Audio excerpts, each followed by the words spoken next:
scratch your head and wonder what is life all about and where do they come from, who are they, why are they here, what do they want from us, why do we treat it from a military standpoint as if this interaction is lethal and a threat to us in some security manner.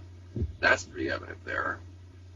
Just, a host of things. And in answer to your question regarding Maccabee, I'm sure he, to this day, finds it one of the most fascinating cases in history. And with regard to the sociology element that cycles into this is quite remarkable as well, because as with any type of UFO case, you end up with those that want to believe that it's real, those that tend to know that it's real because of their personal involvement in their personal interaction. What we found that was so intriguing was that they created this, interest groups created what they call skywatch teams. Every single evening after they get home from work, it would almost be like a tailgate party for a football game where people would come out with their lawn chairs and their binoculars and their video cameras and their still shot cameras and just sit there waiting for the UFOs to come so that they could interact with them in some fundamental way and record them. It was indeed a party atmosphere.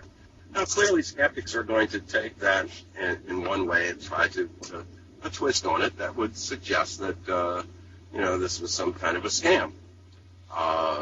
Others who know better in the sense that they've seen what's going on and they are as intrigued and alarmed as anyone else, take it in an entirely different perspective. And then the media comes in because it's a sensationalist story, and here are these unusual objects that keep flying into this area, and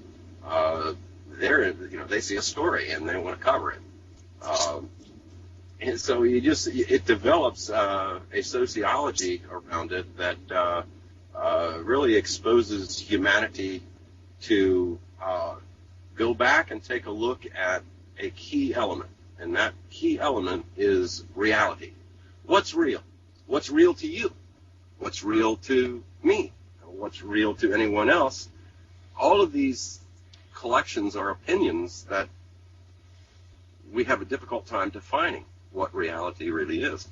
And much less the fundamental questions behind the reality is with regard, well, who are they, why are they here, and what's going on. You first have to reach the conclusion that, okay, something is going on. This is not a misconception.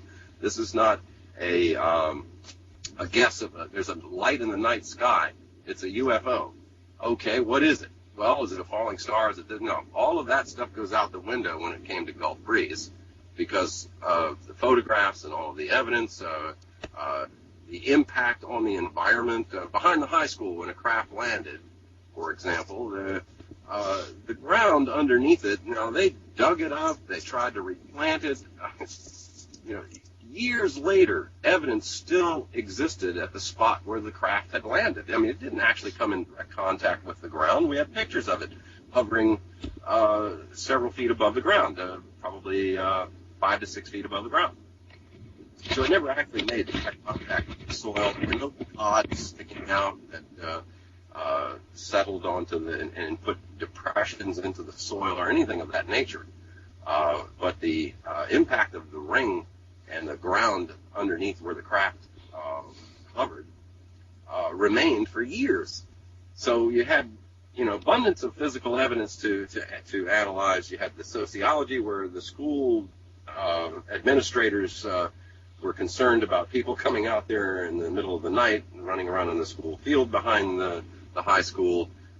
There's any number of different implications that directly impacted the local society there that was related to this particular case of involvement of UFOs. So it's an amazing thing to reach the point where, okay, what are UFOs real? Or I guess one of the biggest questions that was always posed to me was, do you believe in UFOs? And my response inevitably was always, well, I don't think it has anything to do with belief. They're either real and they exist, or they don't.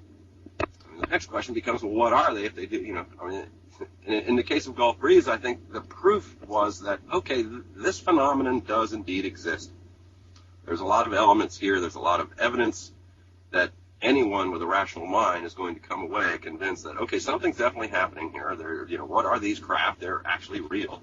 They're not models that were double exposed and so on. You've got hundreds of photographers taking pictures all the time. You've got video and film evidence. Clearly something's going on here. You've got a reaction from U.S. military. So, again, more proof that something is indeed going on. And so that, I think, is really what made Gulf Breeze important in the history of ufology, because it gave us something to say, okay, there is a genuine phenomenon here. The rest of the questions of what is it, and what do they want, and what's involved, all follow from that. Sure. And something else that, it's interesting as you speak about sociology. Sociology is also involved with the interactions. So there's, besides the evidence that was collected, whether it be photographic, whether it be the biologic evidence that was gathered from underneath Ed's fingernails, or the effect of, I guess it's the EM effect on the field, on the ground behind the high school. And one other thing that you brought up were the abductions that occurred, in particular the 24 families who moved to the Gulf Breeze area for various reasons, and all had this commonality of going through an abduction experience.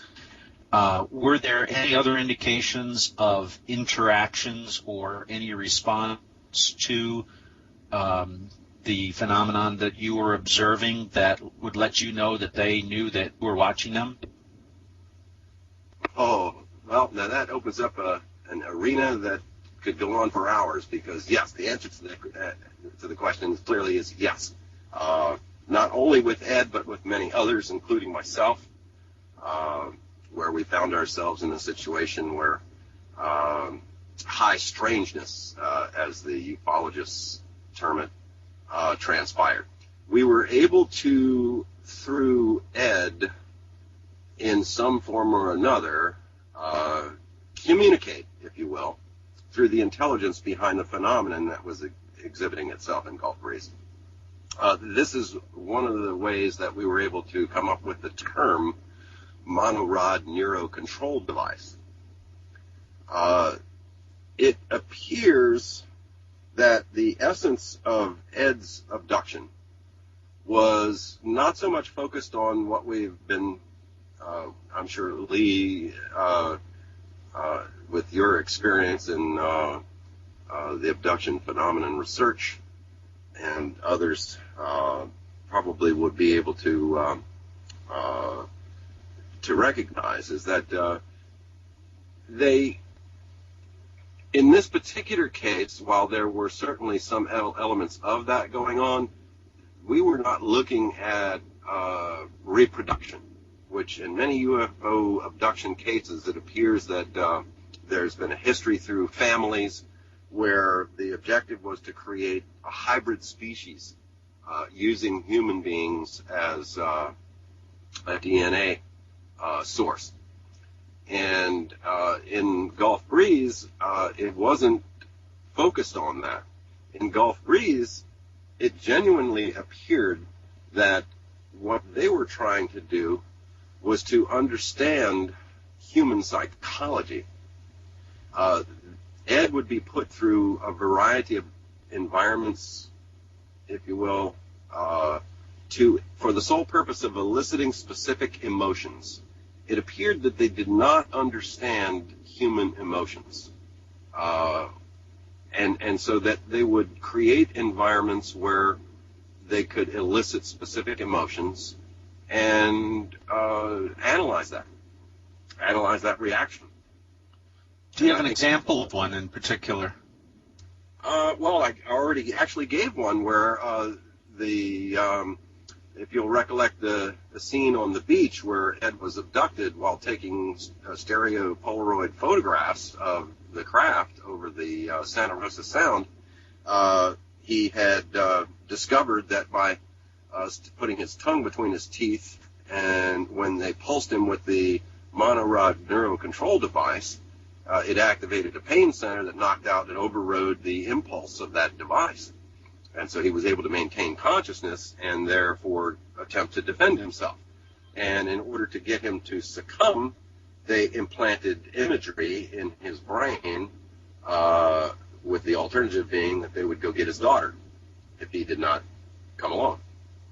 So there was a perfect example right there where they were able to apply what they had learned and be able to create an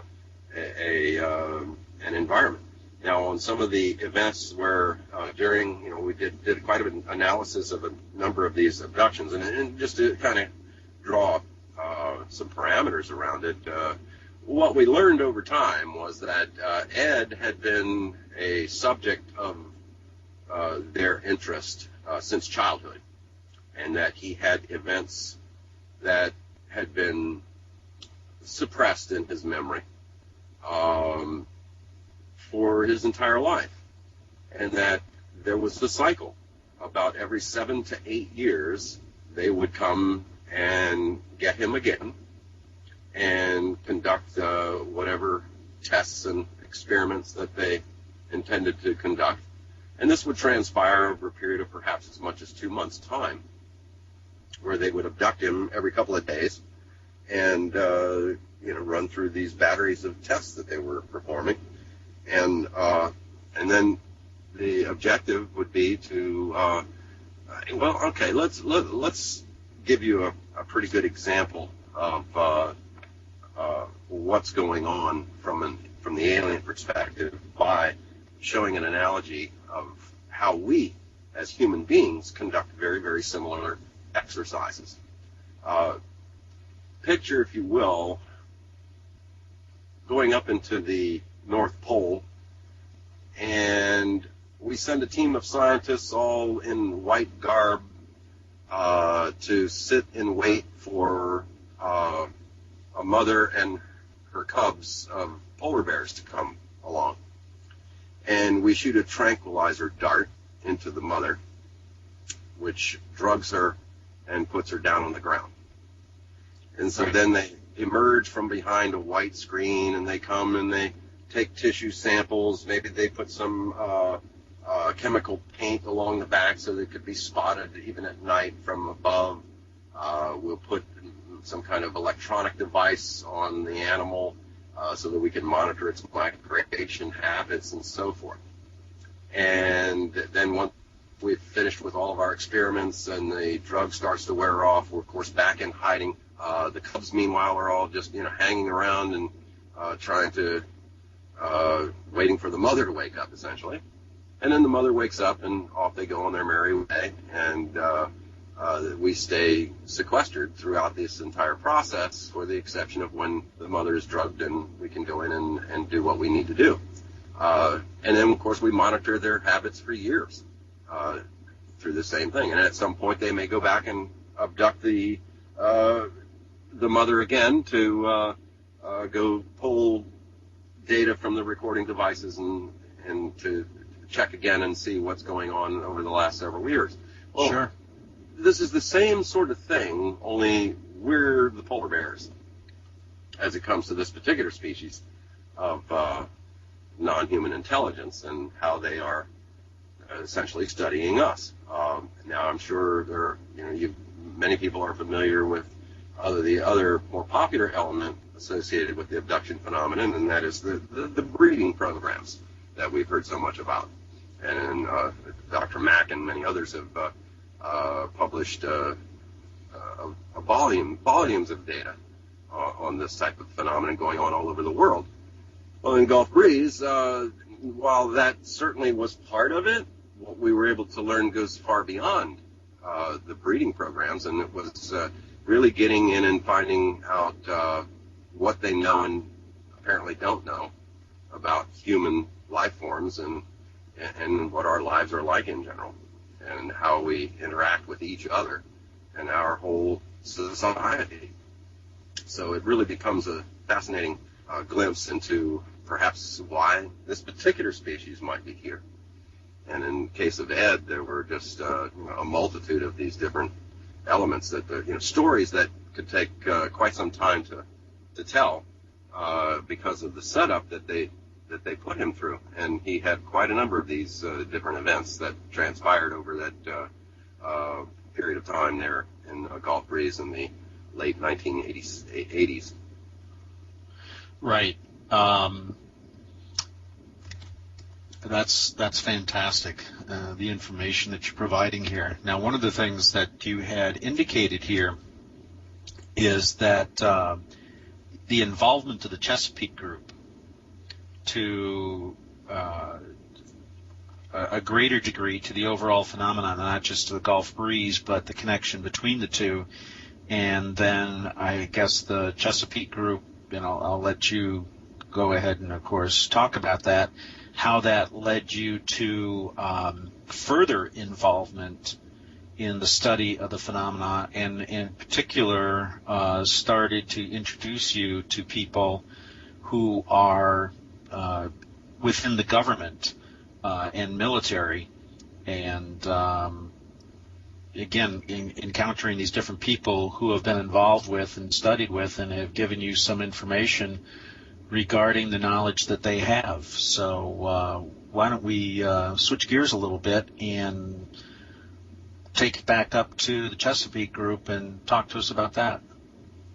Okay. The Annapolis Research and Study Group was formed following a lecture series that was put on by Stan Friedman, a Canadian UFO researcher from New Brunswick province, who had come to the Maryland Hall for the Creative Arts and had given an evening UFO presentation. And it was right here in Annapolis, so naturally I attended that. And at that event, I met a number of people who, local residents here, who had an active interest in ufology, and of course were, as a result, also attending the event.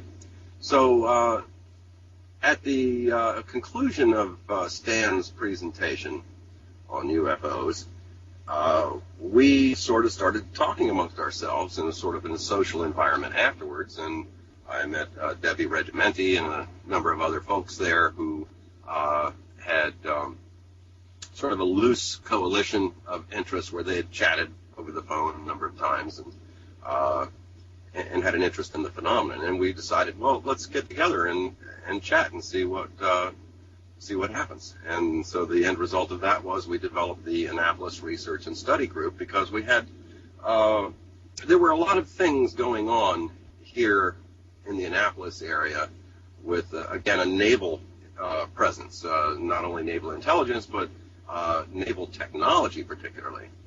And there was a building here, and one of the original members of our group worked at a facility called the ECAC facility, which is an acronym for Electromagnetic Continuity Analysis Center.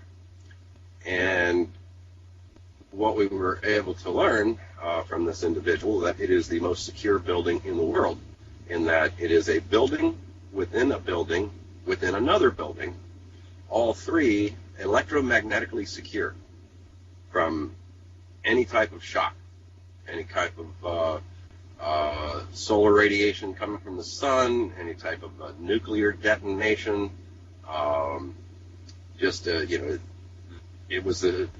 It housed a variety of computer systems that the Navy used, and it involved all of their highest top secret technology that was under experimentation, which is how it gave rise to us as a research group interested in something called the Empress Project that I mentioned earlier, which is the electromagnetic pulse radiation environmental simulator for ships. And these were studies that, when we first started looking at what was going on there, our first thoughts was that this sounds like an extension of the old Philadelphia experiment, where there were efforts made to render a ship invisible. Right. Other projects that evolved from that included things like physical teletransportation, where you could physically take something as large as a ship and relocate it hundreds of miles away into another location. So we had all of these things, this scientific intrigue, everything from science fiction to science fact were all wrapped up into this neat little parcel in this very small little location right here in our own backyard. So I would encourage anyone interested in getting actively involved in UFO investigations and research to find a local group where you have the ability to not have to rely on your own personal biases, your own personal level of experience and expertise. When you have a collection of individuals who bring a dynamic together of different disciplines, you can accomplish some amazing things. And over the course of a couple of years, we started investigating everything in our own backyard as to what was going on in the Chesapeake Bay. And earlier I mentioned there was 1 million fish killed in the Chesapeake Bay, which was the result of a test that was conducted by this Empress project. And from that, we started looking deeper and deeper. We're right here in an area where very close by we have the National Security Agency, located at Fort Meade here in Maryland. And just within a stone's throw away, there are all kinds of military installations. We've got the Naval Academy right here, which is just across a small little creek, if you will, from this ECAC facility, the Electromagnetic Continuity Analysis Center, and they are tied in together. There was the David Taylor Naval Research Center, and the more you branch out and look at your own backyard, we've suddenly found ourselves sitting in an arena of tremendous activity. Just across the bay, we found a facility that was being run by the National Security Agency, where they had actually built a scale model of the Chesapeake Bay and all of its tributaries, and were able to conduct, they could tell you if, for example, let's say through an accident of some sort, a body washed into the watershed of the Chesapeake Bay, they could tell you where the body was going to surface. They had that much data from the Chesapeake Bay to be able to determine. We found facilities along the bay that had linear radar screens. These are these big, giant, it's not a dish, but it's the same concept as a dish, but they're very linear. And they're facing into the water, not up in the sky, which we found intriguing. Okay, they're monitoring underwater traffic through the Chesapeake Bay. What's going on with that? Wouldn't think there would be much, would you? And then just across the bay, they've got this secure research facility that's not open to the public, and yet there's no overt evidence of security. We would go over there and drive up close to the facility, and the next thing you know, black pickup trucks come out and block the access before you even have a chance to approach the facility. So you kind of drive around and you park, down by the water and where there's boat ramps and things like that, and the next thing you know, you're being watched. It was quite remarkable. I got the research group labeled me Cowboy Bob because in another facility we found that was a Russian complex. Well, it kind of grew from that. We started studying land records. We wanted to see who owned what, because this is, once we found this NSA facility over there on the eastern shore, it was like, okay, well, let's see who owns what around here. And we started looking and researching land records, and lo and behold, we found all kinds of interesting things. There was like a hunting preserve that really wasn't a hunting preserve. These were people that, as it turns out, were people dressed as hunters, giving everything that you would expect to see of a hunting preserve, yet they were parked right beside the Soviet compound. More intriguing yet, inside the Soviet compound was a single building with a fence around it. That piece of property was owned by the U.S. State Department. What's going on here? Within the Russian compound. Within the Russian compound, yes. And so one day I'm out there conducting some research over at the hunting preserve, and I see some black limousines coming down the country road. And so I figured, okay, well, let's see what happens. And I got in my car, and as the gate opened and the phalanx of black limousines pulled into the Russian compound, I pulled in right behind them, and I drove right on. And here comes some guy running out, waving his arms. He's wearing, of all things, a Redskins toque. And he's waving his hands at me and, getting me to slow down and stop and so forth. And he says, "Oh, I'm sorry, you can't be here. You must have taken a wrong turn. Here, turn around right here and go." And I was quickly escorted off the compound. He said, "No, I really want to follow them. I want to see what they're doing." He says, "No, you don't belong here." And I was quickly escorted off the facility. So, but it seemed like, the Cowboy Bob syndrome permeated our entire research group, because it's like we were fearless. We would go anywhere. We went right onto that NSA facility. We were, we paid a price for it, because after that, our telephones got tapped. We were watched all the time. It was just, we knew we were onto something, because to draw that much interest and have this sort of silent security breathing down our necks all the time, we knew we were onto something. Sure. That we weren't supposed to be privy to, and that's the real value of putting together a team and being able to coordinate and to find things. And our research went well beyond just the local scouting about and getting involved in these little events where we get close and study things up close and personal. We were doing our homework as well.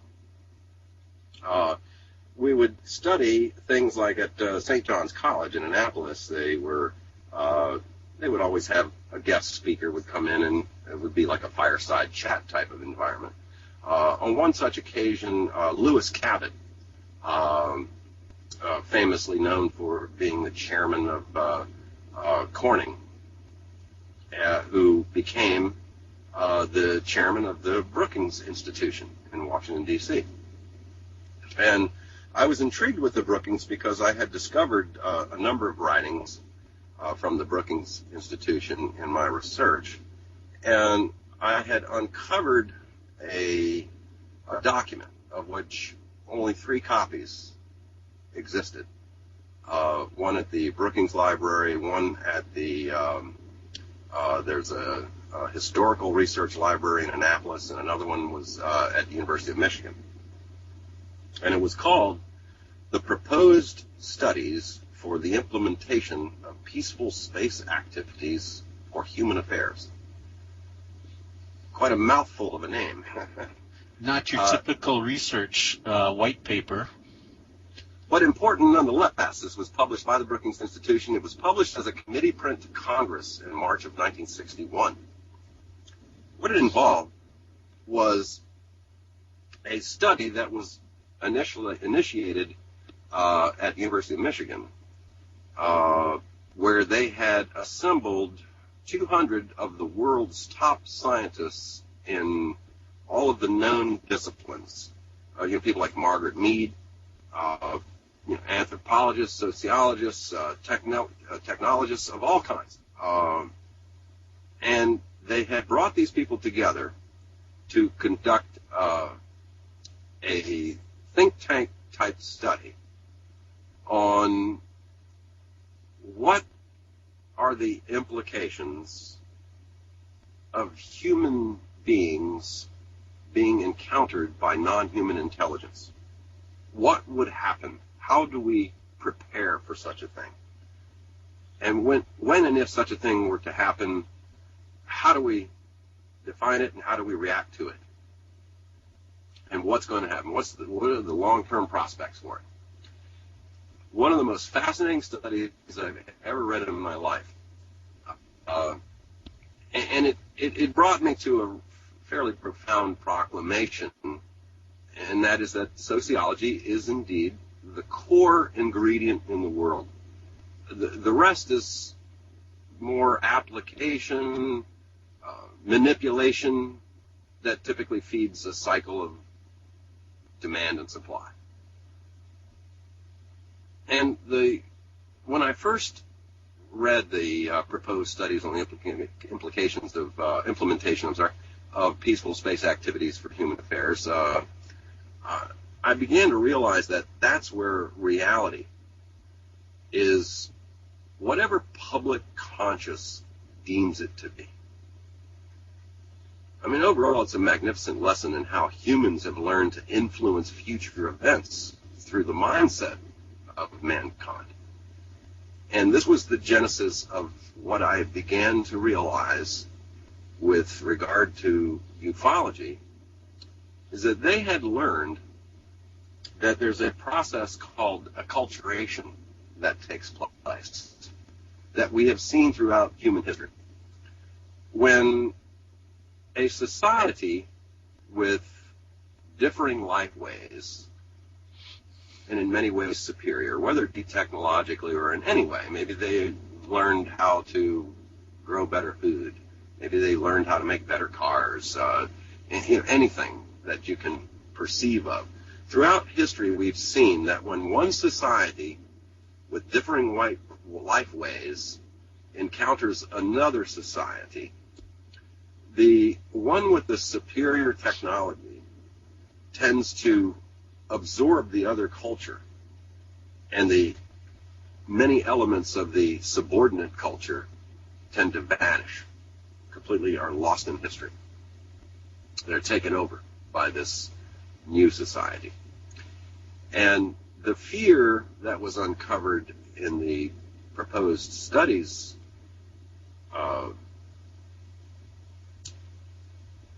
element was that if we actually encountered a non-human society, and if they had the ability to get wherever they came from, then we're confronted with a situation where we could lose our identity altogether as a human race and become absorbed within their culture. And that was a scary proposition for many of these 200 top scientists of the world, top technologists, top medical people, and military people, political people. Everyone was concerned about what happens to society if we publicly acknowledge. This is where the study really got down to the focus of, okay, how do we handle this? If we are contacted by an alien civilization, how do we manage that? Do we make this public? At what risk? And the risk is that we lose our identity and become a subservient culture to another culture. And so they concluded that how do you avoid this process of acculturation that we've seen throughout our own society through history? And it was determined that the best way to avoid this process of acculturation and being assimilated within another society is through what's called indoctrination. And thus, early in the mid-60s, we started to see the think tanks begin to control much of what gets disseminated in terms of opinion, of professional opinions, of things like UFOs and alien creatures. And so suddenly we turn from this little green Martian concept into something entirely different. And we watched movies was the first thing that I began to realize were having a major impact on getting people to think. And it didn't really matter whether the aliens were bad guys or good guys or whether we were at war with them. And I mean, everybody's familiar with the War of the Worlds broadcast and the impact that that had on society. And we began to see so many different things that had happened up through the 60s and into the 70s, and eventually we would begin to see these things crop up into the media in the form of marketing, which is how anything actually gets to pass muster. Sure. If you're exposed to a lie 1,000 times, you will eventually believe the lie to be real, rather than whatever it was covering up. And so in the media exposure, we began to see in print advertising for, major corporations, Amico, and it goes on and on and on with anybody and everybody you can name as it began to evolve.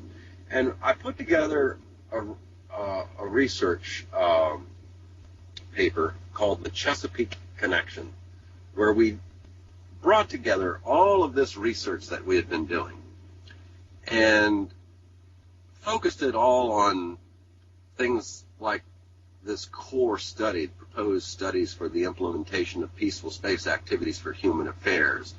We brought in elements where I had the occasion to catch up with Admiral Bobby Ray Inman, who I know you'd love to talk about some of that, where I got to meet him at a facility here in Maryland, and at the time I was curious because there's been a lot of research done through Fund for UFO Research and Stan Friedman on the MJ-12 documents, the Majestic project that Truman had started. Right. And I wanted to ask Inman if at some point in time I could actually have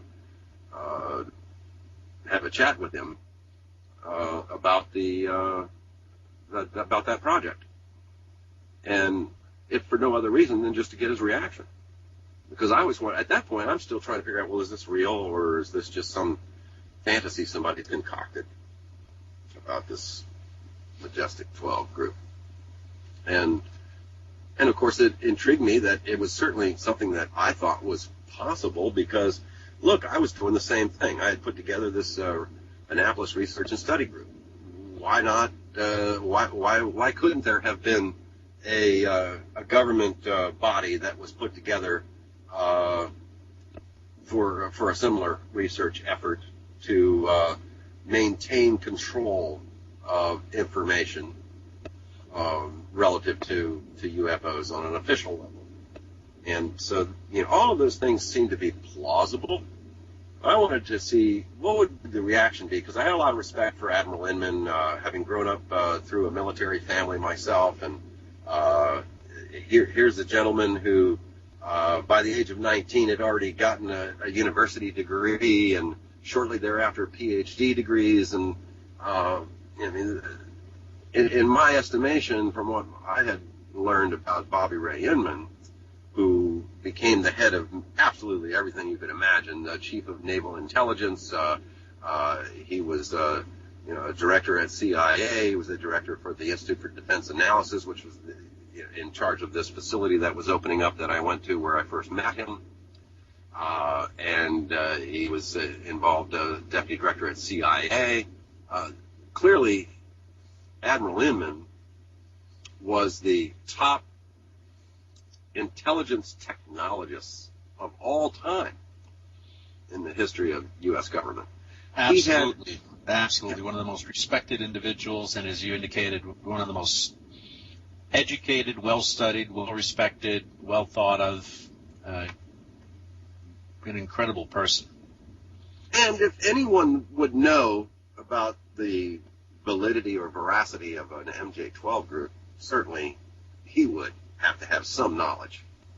And just getting his reaction to someone coming up to him and making reference to it would, I just wanted to see what his reaction would be, because that would tell me an awful lot, I thought. And it did, as has been published. Timothy Good, the UK researcher and publisher of a multitude of anthologies in ufology and Above Top Secret and Beyond Top Secret and Alien Update and Alien Contact and Alien Liaison, and just a tremendous volume of data as a researcher, certainly one of the most prolific in the field that we've ever had. Just brought a lot of, especially he probably took better advantage of the Freedom of Information Act than anyone else on the planet has ever taken when it comes to the UFOs. And he was able to document so much. And so it was fortunate for me that he had taken a keen interest in a lot of my research and our team's research, that he frequently visited, and he would document quite a number of the findings that we were uncovering. But it all came together in the publication of the Chesapeake Connection, which was presented to the annual symposium for the Mutual UFO Network. And when we first published it, the core ingredient to the Chesapeake Connection research was that we had uncovered an indoctrination process that was very elusive in many ways, because you couldn't tell who was controlling what. But what was abundantly evident was that we were being indoctrinated as a society into accepting the reality of the potential existence of a non-human species, and furthermore, being able to recognize we may not be the most advanced civilization in the cosmos. So this was a reality that heretofore most of humanity was not willing to accept. And here was a clear indoctrination process, cramming it down our throats, subliminally embedding it in our minds through television commercials and movies and just about any kind of media element you could find. And the counterbalance, amazingly, was the network news people still tended to smirk at UFO stories as they came and went. Just an extraordinary phenomenon in and of itself, the sociology of indoctrination and how it has evolved. And I was the first one to present to the UFO community that this indeed was going on right under our noses, and that there was indeed a purpose behind it, and that there were studies that initiated this that went back to the late 50s and early 1960s that had been sanctioned by Congress. Undoubtedly it's out there. Even today, you still see it in movies, TV, radio, print advertising. The evolution of the meeting with Admiral Inman opened up quite a can of worms, for me at least.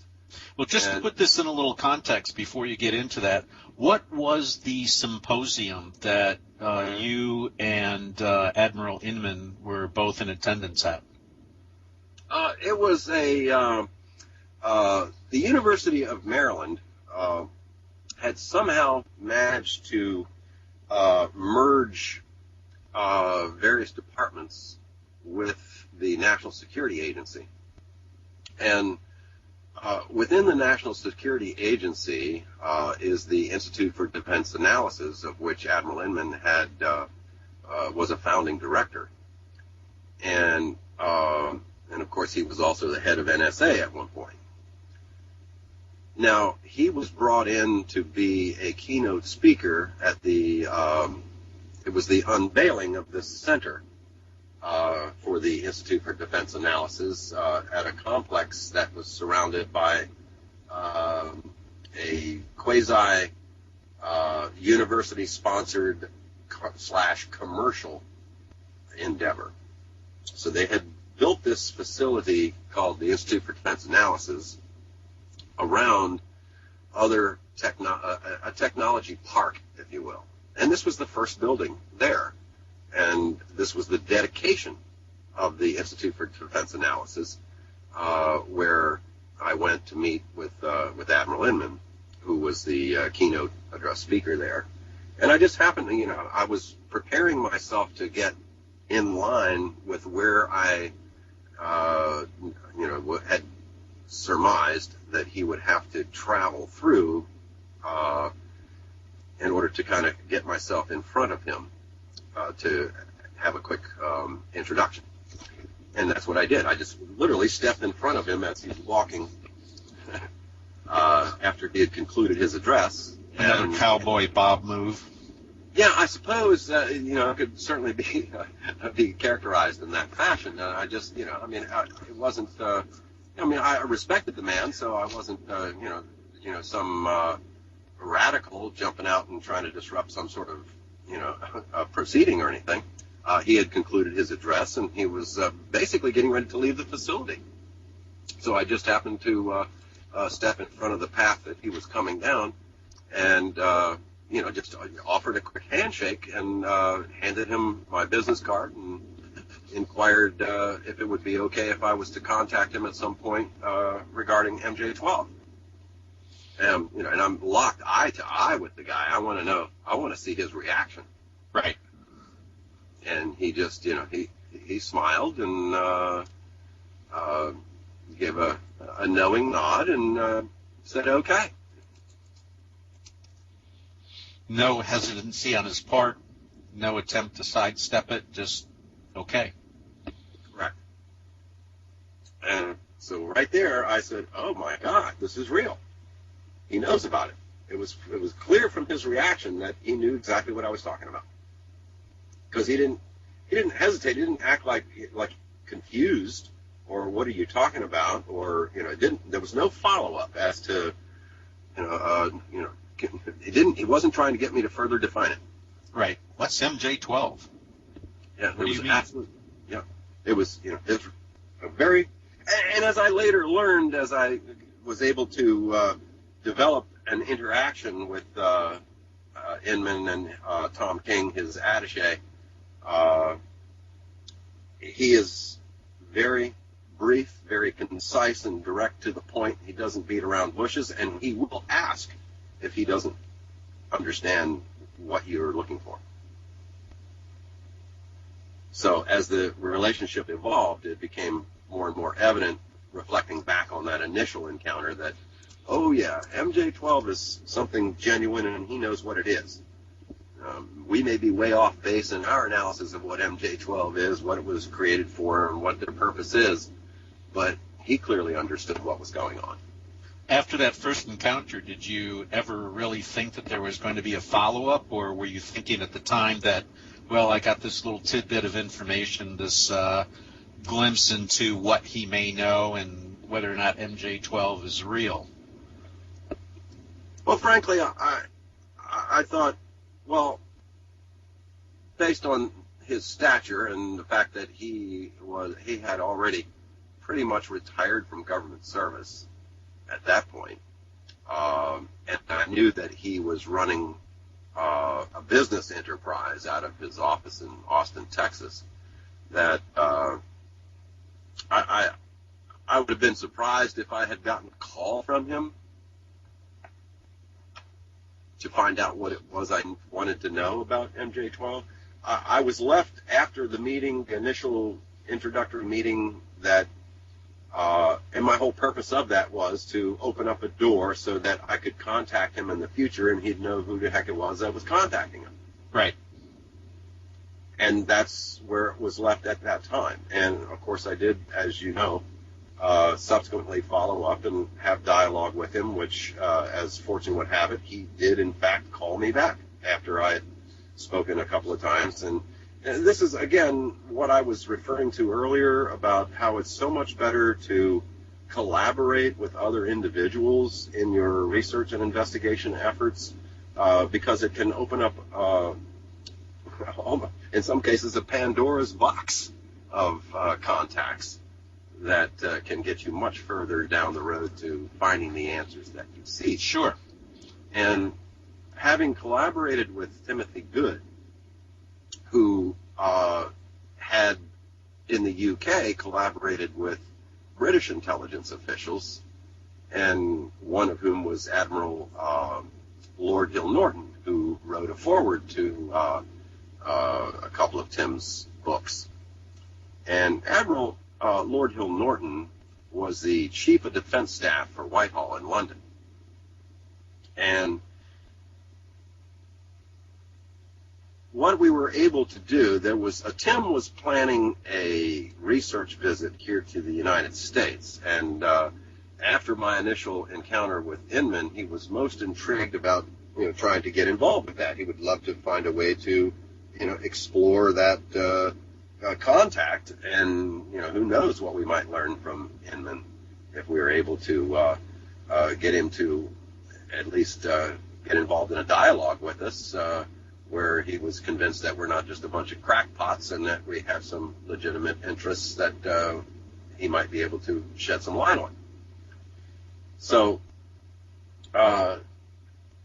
Tim was coming to the United States and conducting a research tour, and had asked me if it would be possible for us to attempt to contact Admiral Inman so that perhaps he could arrange for a meeting and a visit there in Austin, Texas, or right. wherever. And this is shortly after your meeting Admiral Inman at the University of Maryland, correct? That's correct. Yeah, we didn't sit on it for long. We wanted to pursue the contact while it was still fresh in his mind. It's been so long ago now that I don't recall just how much time lapse there had been. I suspect just a couple of months, perhaps, before we started initiating further contact with Inman. And I made a couple of calls to his office, and I had spoken with his attaché, Tom King. And I had expressed to Tom King that Timothy Good, a British researcher, was coming to town, and that he had hoped to see if it might be possible to arrange to have a meeting with the Admiral, and that I used Admiral Lord Hill Norton as the connective entree for Timothy Good. That's a nice name drop there. And sure enough, the result of that was Admiral Inman called me back here in my office in Maryland. And as had been my habit, because with our research group, we were always picking up the phone and chatting back and forth and updating research on one project or another, one investigation or another. And so I developed the habit of recording pretty much all of my telephone conversations that dealt with any of my research, just to be able to go back and make sure that my interpretation was accurate, that the dialogue that I thought took place did indeed take place in the way that I thought it took place. And so I had flipped on the recorder. And one of the first things Admiral Inman said was, how is Peter doing these days? And I was taken aback because I didn't know Admiral Lord Hill Norton was Peter. Uh-oh. So, right, I'm tongue-tied right from the start. First of all, I was shocked that it was Inman calling. That here I've got this guy who I have this extraordinary respect for, that I had recently met that summer, and here he is calling me back because I had mentioned Lord Peter Hill Norton. And so here I've got him on the phone, and by the seat of my pants, I'm sitting there trying to figure out, okay, well, let's see, where can I go? What can I learn from this? Where do I go from here now that I've got Inman on the phone and he's willing to talk to me? Sure. And unfortunately, I didn't. Tim was not here yet, so I didn't have Tim's input to figure out what to say.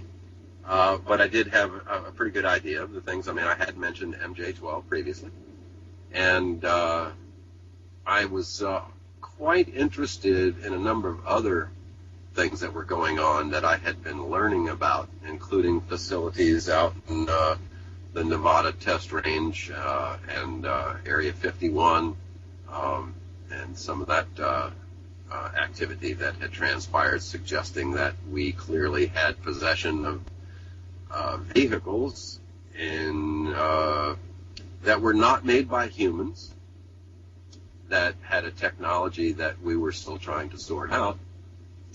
And my presumption always was that, well, here is a fellow with the background to have, there's no way you would ever not get someone like Inman, a top technologist, already involved in intelligence through Navy and everywhere else. How could he not know what's going on with regard to UFOs, and what does the government have in terms of equipment that has been obtained from crashes or various interactions? And so here I am, and I've got this man on the phone, and now I've got to figure out how to find out how to go from here. Yeah, that's, I can imagine that at this point in time, throat's getting a little dry. Not starting to appear in the stomach, but you've been presented with the opportunity of all opportunities. So how did you end up broaching the subject, or getting past the subject matter of knowing whether or not Lord Peter was doing fine? Well, I just kind of winged it. My presumption was that, I knew that he was alive and well and actively involved in some of the research that Timothy Good was doing. So I just said that he's doing fine, and, sends his regards or something to that effect. And then immediately delved into more critical matters. And in fact, I believe you actually have a recording of the conversation that I had with Inman. Yes, we do, but for the purposes of the interview here, why don't you take us through that conversation, how it went? Because, again, one thing a recording does not necessarily carry through is the impressions and feelings that you had at the time as to the information that was coming across. I mean, we can hear the digital reproduction of what occurred, but it's nothing like having the first-hand account of that conversation, which, of course, you were one of the two parties. So why don't you take us through that convo?